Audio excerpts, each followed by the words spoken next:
على الظالمين وأشهد أن لا إله إلا الله وحده لا شريك له إله الأولين والآخرين قيوم السماوات والأرضين وأشهد أن محمدا عبده ورسوله وصفيه من خلقه وحبيبه أما بعد يقول الله سبحانه وتعالى في كتابه المبين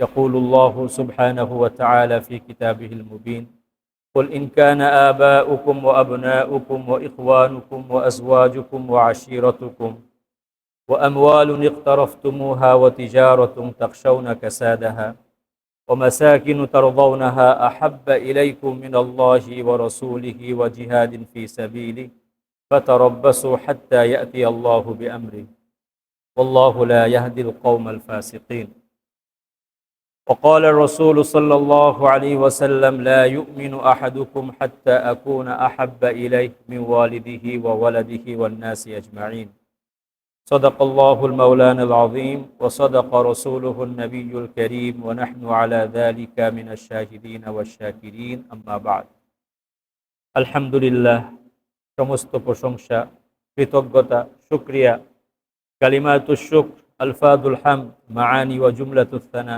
একমাত্র মহান আল্লাহ সুবহানাহু ওয়া তাআলার জন্য নিবেদিত, যিনি আমাদের সকলকে নিজ হাতে আপন কুদরতে সৃষ্টি করেছেন। ক্বালা ইয়া ইবলিসু মা মানাআকা আন তাসজুদা লিমা খালাকতু বিয়াদাই। সমস্ত প্রশংসা সেই আল্লাহ সুবহানাহু ওয়া তাআলা, যার হাতে আমাদের সকলের জীবন ও মরণ, যার হাতে আমাদের সকলের হায়াত ও মওত। ওয়া আন্নাহু হুয়া আমাতা ওয়া আহইয়া। সমস্ত প্রশংসা সেই আল্লাহ সুবহানাহু ওয়া তাআলার জন্য, যিনি আমাদের সকলকে তার ঘর মসজিদে আসার, মসজিদে উপস্থিত হওয়ার, তার ঘরের মেহমান হওয়ার তৌফিক ও সুযোগ দান করেছেন। এজন্য তার শুকরিয়া, তার নিয়ামতের শুকরিয়া স্বরূপ একবার সকলেই পাঠ করছে আলহামদুলিল্লাহ। আল্লাহুম্মা লাকাল হামদু কামা ইয়ানবাগি লিজালালি ওয়াজহিক ওয়া আযীমি সুলতানিক। দরুদ ও সালাম বর্ষিত হোক তার পক্ষ থেকে প্রেরিত সর্বশেষ ও সর্বশ্রেষ্ঠ রসুল জনাবে মুহাম্মদুর রাসূলুল্লাহ সাল্লাল্লাহু আলাইহি ওয়াসাল্লামের উপর, যার মাধ্যমে আল্লাহ সুবহানাহু ওয়া তাআলা আমাদেরকে, বিশ্ব মানবতাকে সর্বশ্রেষ্ঠ আসমানি কিতাব আল কোরআন দান করেছেন, যার মাধ্যমে আল্লাহ সুবহানাহু ওয়া তাআলা আমাদের সকলকে সর্বশ্রেষ্ঠ রসুলের উম্মত হওয়ার তৌফিক এবং সৌভাগ্য দান করেছেন। সেই সাথে সালাম ও শান্তি বর্ষিত হোক তার নিজ হাতে গড়া হযরত সাহাবায়ে কেরাম রাদিয়াল্লাহু তাআলা আনহুম, তাদের উপর, যাদের মাধ্যমে আল্লাহ সুবহানাহু ওয়া তাআলা এই দ্বীনের আমানতকে, তৌহিদের তোহফাকে, শরীয়তের সওদাকে দুনিয়ার দ্বারে দ্বারে, পৃথিবীর প্রান্তরে প্রান্তরে পৌঁছায় দিয়েছেন। আল্লাহ সুবহানাহু ওয়া তাআলা তাদের সকলের কবরের তুরবতকে চিরসবুজ ও সতেজ রাখুক এবং আমাদের সকলকে তাদের পথ ও মত অনুসরণ করে দুনিয়া ও আখিরাতে উভয় জাহানে কামিয়াব ও সৌভাগ্যবান বান্দা হওয়ার তৌফিক দান করুক, আল্লাহুম্মা আমিন।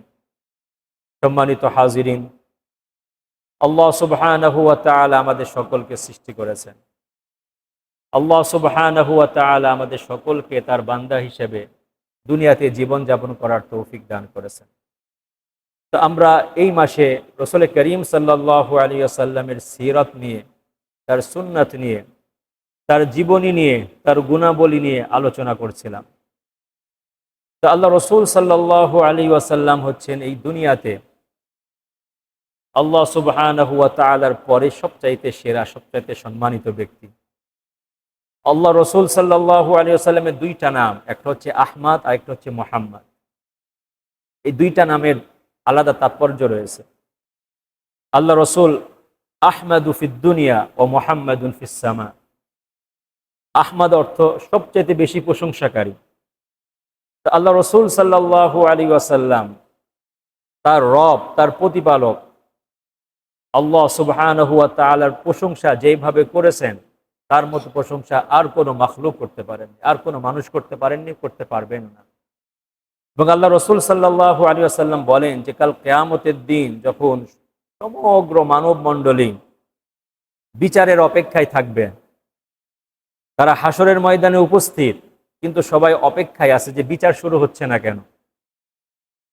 সেই সমস্ত মানুষ, যারা বুদ্ধিমান মানুষ বা আহলে ইলম, তারা পরামর্শক্রমে বলবেন যে আজকে আল্লাহ বিচার শুরু করতেছে না, চলো আমরা কোনো সুপারিশকারীকে খুঁজে বের করি, যিনি আল্লাহ দরবারে গিয়ে বলবেন যে আল্লাহ আপনি বিচার শুরু করেন। হযরত আদম আলাইহিস সালামের প্রসঙ্গ আসবে। হযরত আদম আলাইহিস সালাম নিজের অপারগতা প্রকাশ করবেন যে না, আমার দ্বারা আজকে এটা সম্ভব নয়। হযরত মূসা আলাইহিস সালামের কাছে যাবেন, হযরত ইব্রাহিম আলাইহিস সালামের কাছে যাবেন, হযরত ঈসা আলাইহিস সালামের কাছে যাবেন, সবাই নিজের অপারগতা প্রকাশ করবেন। হযরত ঈসা আলাইহিস সালাম তাদেরকে বলবেন যে তোমরা সর্বশেষ নবী মুহাম্মদুর রাসূলুল্লাহ সাল্লাল্লাহু আলাইহি ওয়াসাল্লাম তার কাছে যাও। তো যখন উপস্থিত মানুষ আল্লাহ রসুল সাল্লাল্লাহু আলাইহি সাল্লামের কাছে আসবেন এবং এসে তার কাছে শাফাআত করার আবদার পেশ করবেন, আল্লাহ রসুল বলবেন আনা লাহা আনা লাহা, হ্যাঁ আমি এটার জন্য অপেক্ষায় আছি, আমি এটা করতে পারবো। এরপরের যে কথা ফাআসজুদু ফাআখিরু সাজিদান তাহতাল আরশ, আল্লাহ রসুল বলতেছেন তখন আমি আরশে আজিমের নিচে সেজদায় পড়ে যাব এবং ফাআহমিদুল্লাহ বিকালিমাতিন বিমাহামিদা লাম ইয়াহমিদ বিহা আহাদুন, এমন কিছু কালিমা, এমন কিছু প্রশংসাবাচক শব্দ দ্বারা আমি আল্লাহর প্রশংসা করব, যেই প্রশংসাবাচক শব্দ দ্বারা ইতিপূর্বে দুনিয়া বা আসমানে কোথাও আল্লাহর প্রশংসা করা হয়নি। এমনভাবে আল্লাহর প্রশংসা তিনি করবেন সেজদায় পড়ে গিয়ে। আল্লাহর পক্ষ থেকে তাকে জবাব দেওয়া হবে ইরফা ইয়া মুহাম্মদ ইসআল তুতা ওয়াশফা তুশাফা, হে আমার নবী মুহাম্মদ সাল্লাল্লাহু আলাইহি ওয়াসাল্লাম আপনি মাথা উঠান, আপনি আমার কাছে চান, আপনি যা চাইবেন সেটাই আপনাকে দেয়া হবে। আপনি শাফাআত করুন, সুপারিশ করুন, আপনার সুপারিশ কবুল করা হবে। আল্লাহ রসুল সুপারিশ করবেন। তা আল্লাহ রসুল হচ্ছেন আহমাদ, সবচাইতে বড় প্রশংসাকারী। আল্লাহর প্রশংসা তার চাইতে বেশি আর কেউ করতে পারেননি, না দুনিয়াতে না আসমানে। আবার তার আরেকটা নাম মুহাম্মদ, মুহাম্মদ নামের অর্থ হচ্ছে প্রশংসিত। আল্লাহ রসুল আসমানে যে পরিমাণ প্রশংসিত তার ধারের কাছে আর কোনো মাখলুক নাই, আর কোনো নবী নাই, রসুল নাই, কোনো ফেরেশতা নাই। তা আল্লাহ রসুলের দুইটা দিক, একটা হচ্ছেন উনি আহমাদু ফিদ দুনিয়া আহমাদু ফিল আরদ, এই জমিনের বুকে তার চাইতে বেশি প্রশংসা আল্লাহর আর কেউ করতে পারেননি এবং করতে পারবেন না। আবার তিনি মুহাম্মদ, তার চাইতে বড় সম্মানিত ব্যক্তি আল্লাহর কাছে আসমানে জমিনে আর কেউ নাই। তো আল্লাহ সুবহানাহু ওয়া তাআলা তার রাসূলের ব্যাপারে বলছেন নুন ওয়াল কলামি ওয়া মা ইয়াসতুরুন মা আনতা বিনি'মাতি রাব্বিকা বিমাজনুন ওয়া ইন্না লাকা লাআজরান গায়রা মামনুন ওয়া ইন্নাকা লাআলা খুলুকিন আযীম। সূরাতুল কলাম, নুন হুরুফে মুকাত্তাআত বলা হয়, যার অর্থ আমরা জানি না। ওয়াল কলামি ওয়া মা ইয়াসতুরুন, হে আমার রাসূল কলমের শপথ, যে কলম দ্বারা সবকিছু লেখা হয়।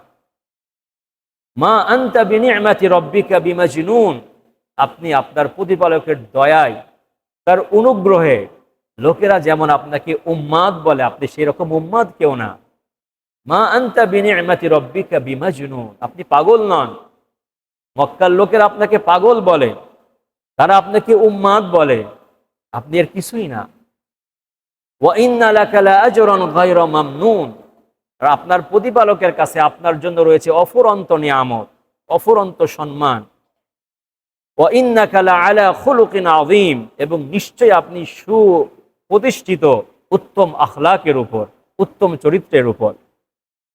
একজন আলেম বলছেন যে আল্লাহ দুইটা আয়াতের মধ্যে প্রতিদান কি এবং কারণ কি সেটাই জমা করছেন, এখানে একত্রিত করছেন, যে আল্লাহ রসুলের জন্য রয়েছে অফুরন্ত নিয়ামত দুনিয়া আখেরাতে। এটা হচ্ছে ফলাফল। আল্লাহ রসুল এই ফলটা পেলেন কিভাবে? ওয়া ইন্নাকা লাআলা খুলুকিন আযীম, কারণ আপনার চরিত্র উত্তম। তো এর মাধ্যমে আমরা বুঝতে পারি আমাদের যার আখলাক যত উত্তম হবে তার আজর আল্লাহর কাছে তত বেশি হবে। আল্লাহ রসুলের একটা হাদিস যে আসকালুল আশিয়া ফি মিজানিল আবদি ইয়াউমাল কিয়ামা, কিয়ামতের দিন বান্দার মিজানের পাল্লায় সবচাইতে ভারী কোন আমল?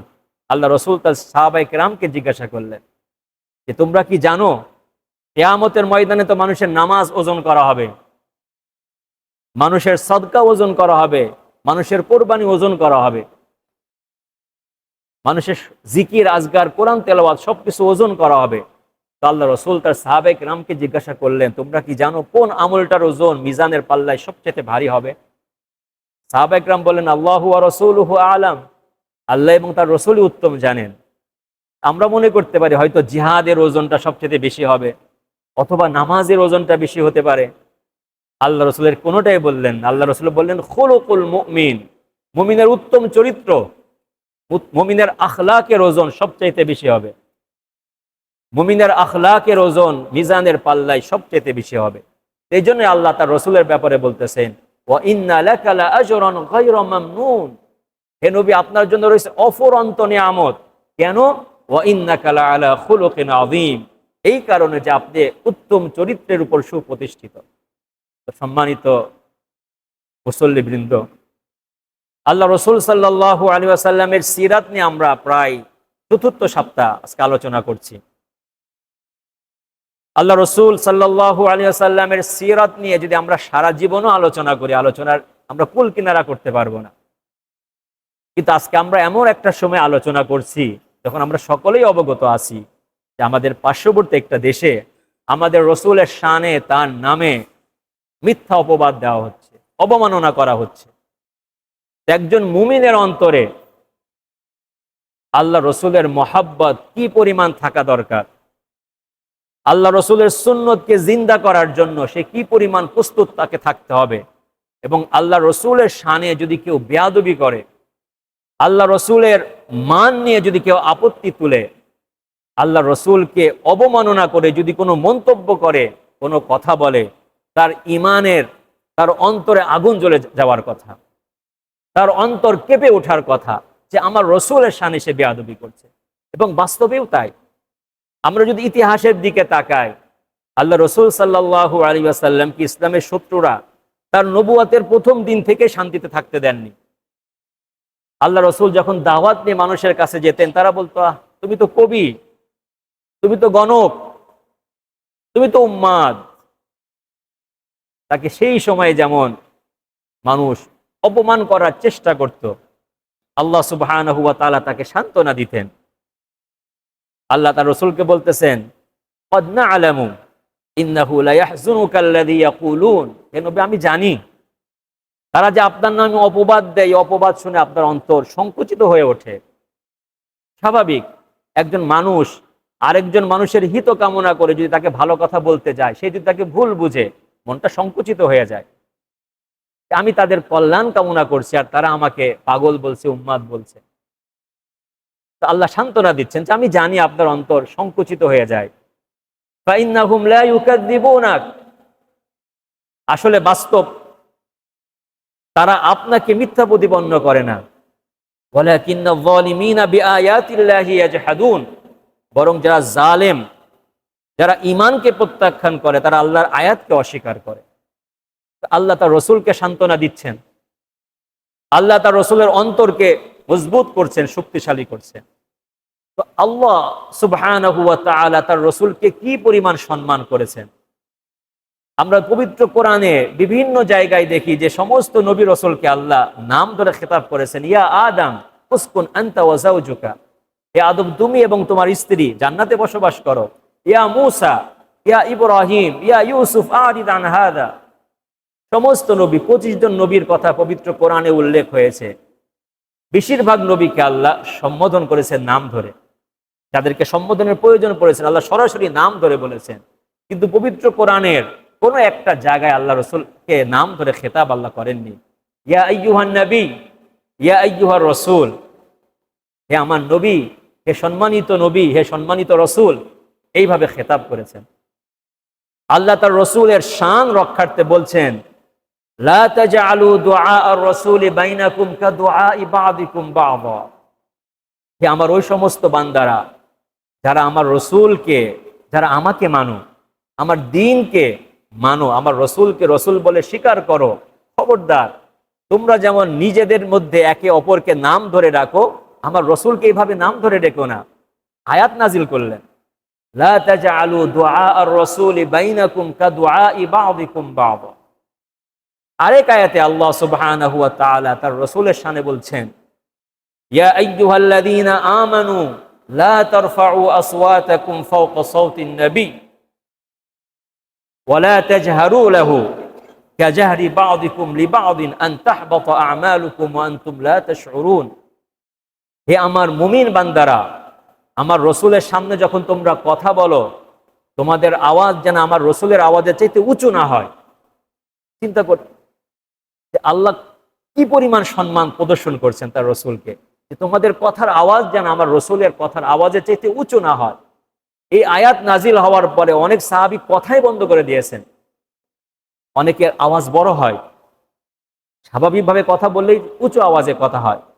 এরকম 2-4 জন সাহাবী কথাই বন্ধ করে দিয়েছেন, যে না জানি কথা বলতে গিয়ে রসুলের আওয়াজের চাইতে আমার আওয়াজ উঁচু হয়ে যায় আর আমি এই আয়াতের শিকার হয়ে যাই, যে আল্লাহ আমাদের আমলকে নষ্ট করে দিবেন।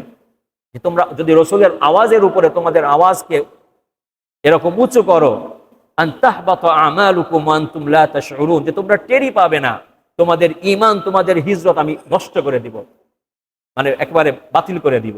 তো সাহাবী কিরাম ভয় পেয়ে গেলেন। আরেক আয়াতে সূরা বাকারার মধ্যে আল্লাহ রাসূল সাল্লাল্লাহু আলাইহি সাল্লামের আদবের ব্যাপারে আল্লাহ তাআলা বলছেন, ইয়া আইয়ুহাল্লাযীনা আমানু লা তাকুলু রাঈনা ওয়া কুলু উনজুরনা, হে আমার মুমিন বান্দারা, তোমরা আমার রসুলকে রাঈনা এই শব্দ দ্বারা সম্বোধন করো না। এটার একটা ঘটনা আছে। আরবিতে রাঈনা এই শব্দটার 2টা অর্থ করা যায়। রাঈনা মানে আমাদের দিকে তাকান, আমাদের দিকে খেয়াল করুন, এটা ভালো অর্থ। আবার রাঈনা মানে হে আমাদের রাখাল। রাঈনা শব্দটার 2টা অর্থ, আমাদের দিকে তাকান অথবা হে আমাদের রাখাল। তো মদিনার ইহুদিরা কি করলো, তারা আল্লাহ রসুলকে এসে যখন তার সঙ্গে কথা বলার তারা সুযোগ পেত, তখন আল্লাহ রসুলকে তারা সম্বোধন করত রাঈনা এই শব্দ দ্বারা। এবং তারা মনে মনে অর্থ ধারণ করতে এরকম, যে আমরা একজন রাখালকে ডাকছি, রাঈনা, মনে মনে খুশি হতো, রাঈনা বলতো। সাহাবায়ে কেরাম মনে করতেন যে রাঈনা মানে আমাদের দিকে খেয়াল করুন, কিন্তু তারা মনে মনে হাসতো, আমরা তো তাকে রাখাল বললাম আর তিনি আমাদের কথা সাড়া দিলেন। তো তাদের দেখা দেখি কিছু মুসলমান রাঈনা বলা শুরু করলেন। আল্লাহ আসমান থেকে সতর্কবাণী পাঠালেন, ইয়া আইয়ুহাল্লাযীনা আমানু লা তাকুলু রাঈনা, খবরদার রাঈনা এই শব্দ তোমরা বলো না, কারণ এই শব্দের মধ্যে একটা ভুল অর্থের সম্ভাবনা আছে। সাহাবায়ে কেরাম বাদ দিয়ে দিলেন। আল্লাহ রসুল সাল্লাল্লাহু আলাইহি সাল্লামকে ইহুদিরা কত কষ্ট দিত। আল্লাহ রসুলের দরবারে যখন তারা আসতো, তারা আল্লাহ রসুলকে সালাম দিত, শব্দ কি বলতো, আসসালামু আলাইকুম, আসসালামু আলাইকুম। সালাম মানে শান্তি, আর সাম শেষ মাঝে লাম নাই। সামু আলাইকুম মানে আপনার উপর মৃত্যু, আপনার উপর মৃত্যু নাজিল হোক। আল্লাহ রসুল নবুওয়াত এবং গফলাত কখনো এক হতে পারে না। আল্লাহ রসুলকে সমস্ত নবী রসুল তারা জাগ্রত অবস্থাতেও সবকিছু দেখেন, সবকিছু শুনেন, ঘুমন্ত অবস্থাতেও তাদের ঈমান, তাদের মানে তারা সচেতন থাকতেন। আল্লাহ রসুলের চোখ ঘুমাতো, তার অন্তর কখনো ঘুমাতো না। তো আল্লাহ রসুল এটা টের পাবেন না, অসম্ভব। আল্লাহ রসুল তাদের উত্তরে বলতেন ওয়া আলাইকুম। মসজিদে নববী আর হুজরা শরীফ কাছাকাছি। আম্মাজান আয়েশা সিদ্দিকা রাদিয়াল্লাহু তাআলা আনহা, তিনি তার ঘর থেকে শুনতেন ইহুদিরা আল্লাহ রসুলের কাছে এসে বলতে আসসালামু আলাইকা ইয়া রাসূলুল্লাহ, অথবা আসসালামু আলাইকা ইয়া মুহাম্মদ। তা তো রসুল বলতো না, আসসালামু আলাইকা ইয়া মুহাম্মদ। আল্লাহ রসুল নীরবে বলতেন ওয়া আলাইকুম। ঘরে যখন ঢুকছেন, আম্মাজান আয়েশা সিদ্দিকা রাদিয়াল্লাহু তাআলা চেহারা একটা উত্তেজনা ভাব, আল্লাহ রসুল আপনি কি শুনেন না ইহুদিরা কি বলে? আল্লাহ রসুল বলতেন মা হাদিহি আয়েশা, এত উত্তেজনা কেন? তারা আপনাকে সালাম দেয় না, তারা আপনাকে আসসালামু আলাইকুম, আপনার মৃত্যু কামনা করে। আল্লাহ রসুল বলেন আমা সামি'তি মা কুলতু, তুমি কি শুনো না আমি তাদের উত্তরে কি বলছি? আমি শুধু ওয়া আলাইকুম বলছি।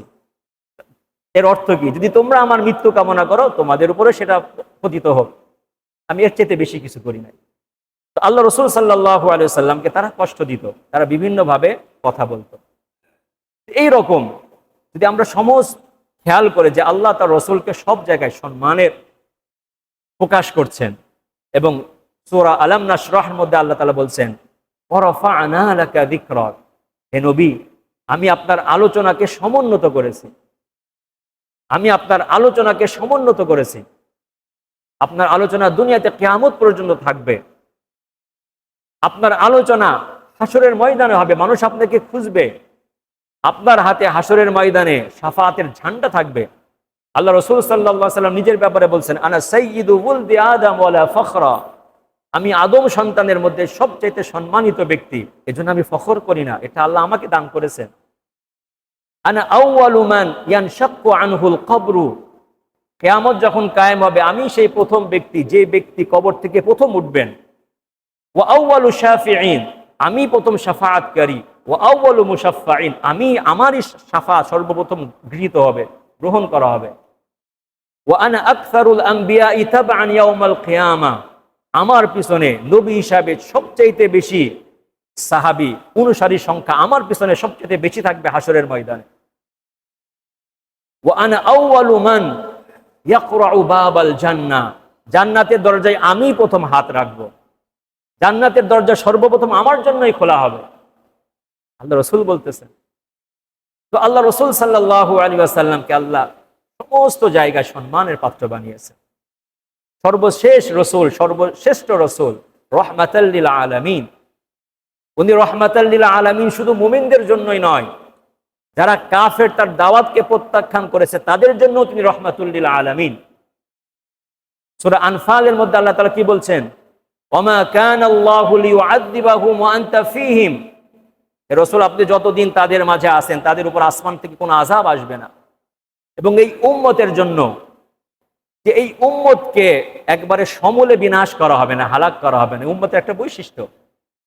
পূর্ববর্তী অনেক উম্মতকে, অনেক নবীর উম্মতকে একেবারে আপাদমস্তক ধ্বংস করে দেওয়া হয়েছে, কিন্তু এই উম্মতকে পুরোপুরি বিনাশ করা হবে এই ঘোষণা আল্লাহ দেননি। এই উম্মতকে আল্লাহ বাঁচিয়ে রাখবেন কিয়ামত পর্যন্ত, সর্বশেষ নবীর উম্মত। তো সম্মানিত হাজির, আল্লাহ তার রসুলকে সম্মানিত করেছেন। সাহাবে কেরাম রাদিয়াল্লাহু তাআলা আনহুম, তাদের অন্তরে রসুলের সম্মান কি পরিমাণ ছিল।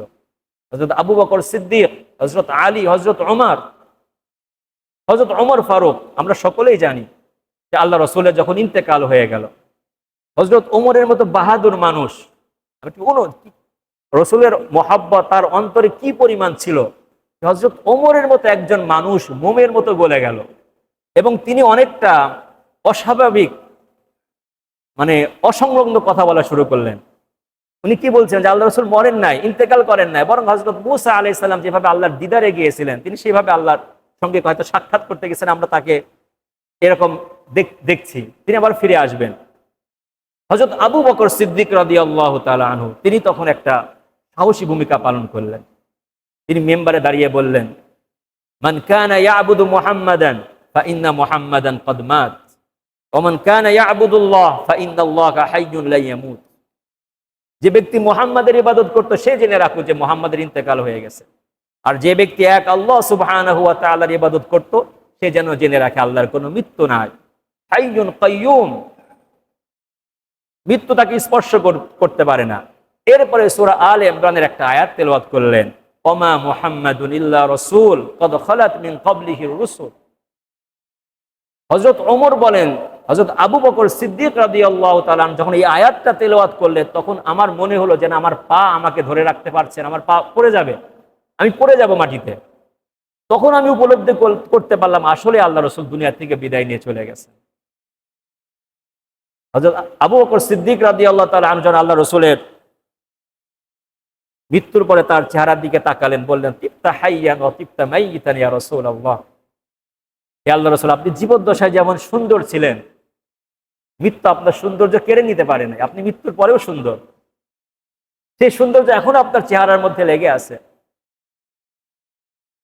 হযরত ফাতেমা রাদিয়াল্লাহু তাআলা আনহা, হযরত আনাস রাদিয়াল্লাহু তাআলা আনহুকে জিজ্ঞাসা করছেন, আতাবাত আনফুসুকুম আন তাহতুয়া তুরাবা আলা জিসসাতি রাসূলিল্লাহ, হে আনাস, হে আল্লাহ রাসূলের সাহাবায়ে কেরাম, তোমাদের অন্তরগুলো কি সাই দিল আল্লাহ রাসূলের চেহারা মোবারকের উপর?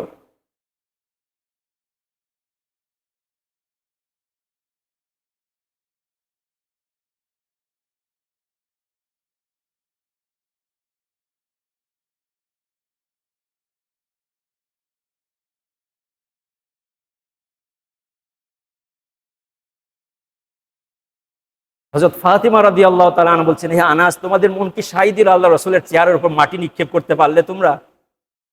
তাকে দাফন করতে পারলে তোমরা? সেই নুরানি চেহারা তোমরা মাটিতে ঢেকে দিলে? আতাবাত আনফুসুকুম আন তাহতুয়া তুরাবা আলা জিসসাতি রাসূলিল্লাহ। তো উলামায়ে কেরাম বলেন, হযরত আনাস তো জবাব দিতে পারলেন, কারণ তার অন্তরের অবস্থা হতে একই। হয়তো তিনি মনে মনে বললেন, যদি আমাদের শক্তি থাকতো, আমাদের জীবন দিয়ে হলেও আল্লাহ রসুলকে দুনিয়াতে রাখতাম, আমরা হয়তো পালাক্রমে দুনিয়া থেকে যেতাম। তো এই ছিল আল্লাহ রসুলের মহাব্বত তাদের অন্তরে। হযরত ওমর ফারুক যখন বুঝতে পারলেন আল্লাহ রসুল দুনিয়া থেকে বিদায় নিয়ে চলে গেছেন, তখন হযরত ওমর ফারুক আল্লাহ রসুলের চেহারার দিকে তাকিয়ে বললেন, ইয়া রাসূলুল্লাহ,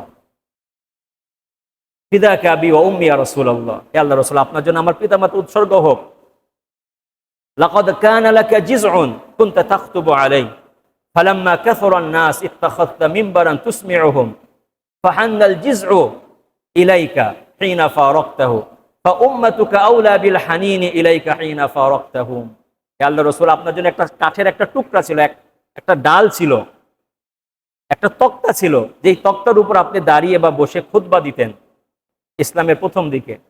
যখন ফালাম্মা কাসুরান নাস, লোকের সংখ্যা বেড়ে গেল, মসজিদে সাহাবায়ে কেরামের সংখ্যা বাড়তে শুরু করলো, ইত্তাখাযতা মিম্বারান, আপনি একটা মিম্বার নিলেন একটা, কারণ লোক দেখা যায় না। আপনি যেদিন প্রথম মিম্বারে দাঁড়ালেন মসজিদে নববীর মধ্যে, সেই কাঠের টুকরা কান্না শুরু করলো, একটা শুষ্ক কাঠ কান্না শুরু করলো। আল্লাহ রসুল মেম্বার থেকে নেমে আসলেন, নেমে এসে সেই কাঠের উপর হাত বুলালেন, কাঠটা ঠান্ডা হয়ে গেল, স্তব্ধ হয়ে গেল। হযরত ওমর ফারুক বলতেছেন, ফা উম্মাতুকা আউলা বিল হানিনি ইলাইকা হিনা ফারাকতাহু, একটা শুকনো কাঠ যদি আপনার বিরহে এরকম কান্না করতে পারে, বিলাপ করতে পারে, তা আপনার উম্মত, তারা তো অন্তর ধারণকারী এক সৃষ্টিজীব, তারা কেন আপনার বিচ্ছেদে কান্না করবে না? তারা কেন আপনার এরকম বিদায়ে কান্না করবে না? আল্লাহ রসুলের বর্ণনা শুরু করলেন, হে আল্লাহ রসুল, আল্লাহ আপনাকে দুনিয়াতে সর্বশেষ নবী করে পাঠিয়েছে, কিন্তু কোরআনের আয়াতে আপনার নাম সর্বপ্রথম উল্লেখ করেছেন। ওয়াইদ আখাযনা মিনান নাবিয়্যিনা মিসাকাহুম, যখন আমি নবীদের থেকে প্রতিশ্রুতি নিলাম, ওমিনকা ওয়া মিন নূহি ওয়া ইব্রাহিম ওয়া মূসা ওয়া ঈসা ইবনে মারইয়াম, আপনি আসছেন দুনিয়াতে সবার শেষে, কিন্তু আল্লাহ যখন নবীদের নাম উল্লেখ করছেন, সর্বপ্রথম আপনাকে উল্লেখ করছেন। আপনার কি শান!